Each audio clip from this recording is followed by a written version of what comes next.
All right, it is October 27th, which means that it's day 27, which means it's almost been a month, and I'm like just excited for it to be a month and this month to be over. Today I was feeling so anxious, and anxious with a lot of feelings, and the anxiety being that I don't want to feel the feelings and being overwhelmed by the feelings that I was having, anxious about like conversations and like still processing and needing to figure things out. And I was like talking to a coworker about it too. I was like, I need to feel these things. I need to talk about it. I need to process it, because if I don't, then like I can just see like I'm wanting to like check out and to like go back into my disorder and just eat, like use food as like a way to escape this thing. But I also knew like I needed to really think about it. I needed to process. I needed to like do the difficult thing of understanding where I was at and why I was feeling anxious. And it's just like with eating disorder, it's the thing that allows you to get away from it and to escape it and not bother with it. And that was, yeah, that has been like the struggle with all day, and also just like the struggle with the eating.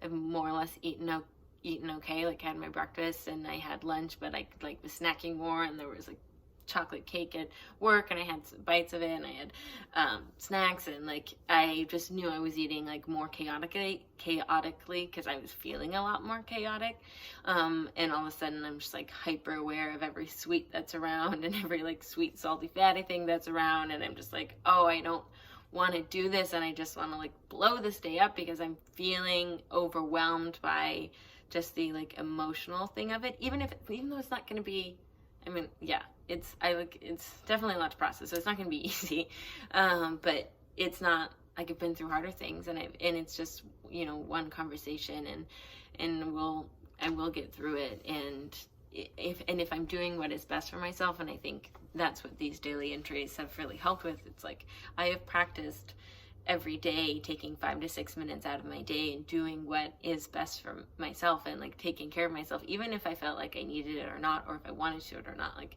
I'm doing it. And so that is building up an endurance and a discipline or a muscle of like taking care of myself, regardless of how other people think about it, or if it makes sense to them.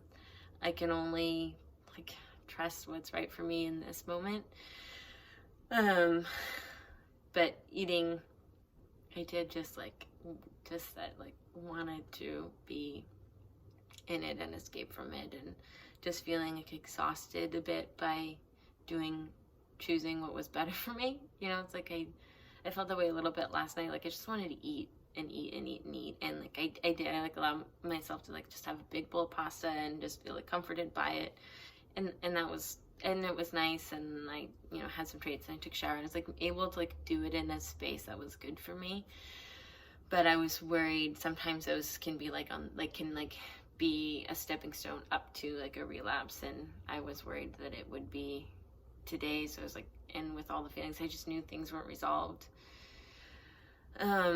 And I still had other things. I had like important work stuff and important things, a side project that I knew I wanted to be present and engaged with. And I know my recovery well enough, I know my eating disorder enough, that like just I can still function really well even in like a binge purge cycle, but it does take from me. It does take my focus and attention, and I don't get to be fully there, and I don't get to like put the energy and the investment into that if I'm like practicing my disorder in the day. And that has been really hard because I felt like I've missed out on things, or I don't like it when I not doing the work I want to do because I'm also engaged in in some sort of like eating disordered behavior. And so I wanted to be really present for these other work things and other projects I was having, and I wanted to be able to like still do my yoga and my exercises. So it's like these things do help create anchor points in my life that it's like, okay, if I can just, let's break down the day. If I can just get through the next 2 hours, if I can, like, what do I need to do to just make sure that I don't like binge in this hour? Like, what do I need to do to just make sure that I'm like staying in a safe boundary, and taking care of myself? And it might be feel kind of ridiculous that it's just like broken down hour by hour, but if I can get through it, then it's like, then I can build some momentum, and then like, I'll get stuck in a work meeting, and there'll be like 2 hours have gone by, and you're like, okay, and it's like, now it's okay, well, it's evening now. And it's okay to parse up the day sometimes in order to get through it. Because that's just what you got to do sometimes. Yeah, so I'm hopeful in my ability to just be confident and to do what is that's best for me, and to continue to advocate for that in every area, and grateful that recovery, even though I wish I didn't have an eating disorder, you know, like I don't know that I'd ever wish that on anybody.